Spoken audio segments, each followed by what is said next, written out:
This used to be New York City's main source of water and became flooded with sewage and feces. To this day, this park keeps its namesake, Collect Pond Park. And it was a bucolic 48 acres big, 60 feet deep. It's currently located between the neighborhoods of Lower East Side, Chinatown, and the Civic Center. In the 1700s, the city became a hub of commerce and trade. So at first, many New Yorkers relied on waters from Collect Pond and the few underground springs scattered throughout the island for their drinking water needs. But as the city grew in industrial might, breweries, tanneries, and slaughterhouses started moving along Collect Pond. They started dumping their waste into it. Garbage, animal remains, feces, and other unspeakable things. This made the once beautiful Collect Pond into a smelly open sewer that now harbored mosquitoes and disease. It got so bad that by 1811, The pond was drained by digging a canal that flowed out to the river along modern-day Canal Street, hence the name.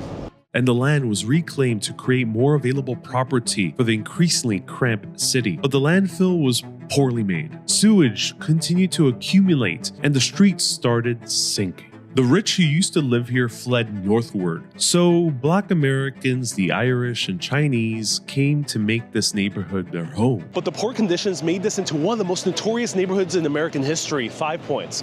Well, today it's actually a very nice park, located at the modern-day intersection of Worth and Baxter Streets. Gang violence was rampant, its residents were driven into poverty, and even worse, people started getting diseases due to the contaminated water. The ever-growing New York City had to do something. Between 1837 and 1842, one of the largest mega projects that the city has ever seen up to that point was undertaken. It was 41 miles of aqueduct going from the Croton River all the way in upstate New York, down through the Bronx, over the Harlem River, via this bridge standing 140 feet high, flowing water into the city. This part of the aqueduct still stands today as the oldest bridge in all of New York City, known as the High Bridge, which connects the Bronx to Washington Heights. June 22nd, 1842, the city's residents got its first taste of natural clean spring water. Initially, when this water infrastructure was built, it didn't benefit everyone off the bat. However, through the next century and a half, the city vastly improved access to clean water for its residents.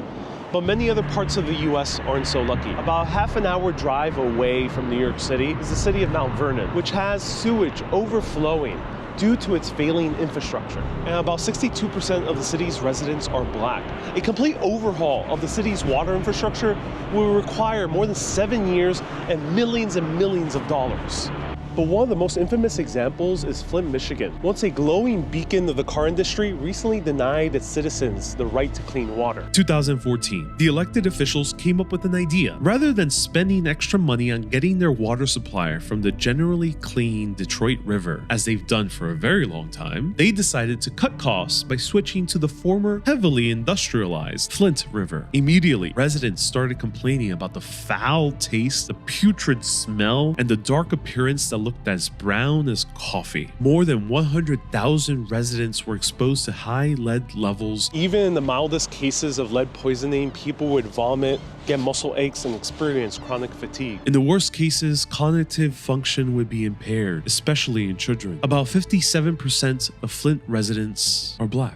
Jackson, Mississippi is a state capital that has left more than 150,000 residents without clean water. About 80% of those residents are Black. This is just a few examples in a very long list of examples throughout the nation that disproportionately affect Black Americans and other minorities. More than 2 million people in the United States don't have access to running water or a working toilet. And more than 9 million people still get their water through lead pipes. However, the issue with water is even bigger.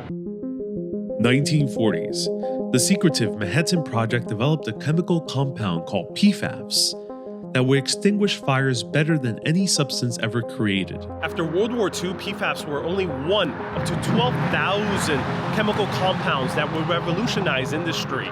These were deemed forever chemicals because our bodies can't break it down and they persist in water and soil indefinitely. The big problem is that these industrial giants knew that all of these chemicals were highly carcinogenic and led to liver disease, thyroid issues, high cholesterol, and even deformities in children. And they were leaking into our water supply. And up to half of the US's water supply may be tainted with these forever chemicals. So what's to be done? My own home of New York City has an issue where more than 27 billion gallons of sewage overflow onto the city's rivers, especially during heavy storms. As for the national level, both the Bipartisan Infrastructure Law and the Inflation Reduction Act are reversing decades of declining federal water spending. Together, those laws include $60 billion for water projects. Hopefully, we can work with our communities to address these issues on a local level, invest in wastewater treatment plants, and replace old declining infrastructure with new, updated infrastructure. Let me know, do you think access to clean water and sanitation is a human right? I certainly think so. Follow WaterHub on Instagram or go to justinfrastructure.org in order to learn more. Stay hydrated, my friends.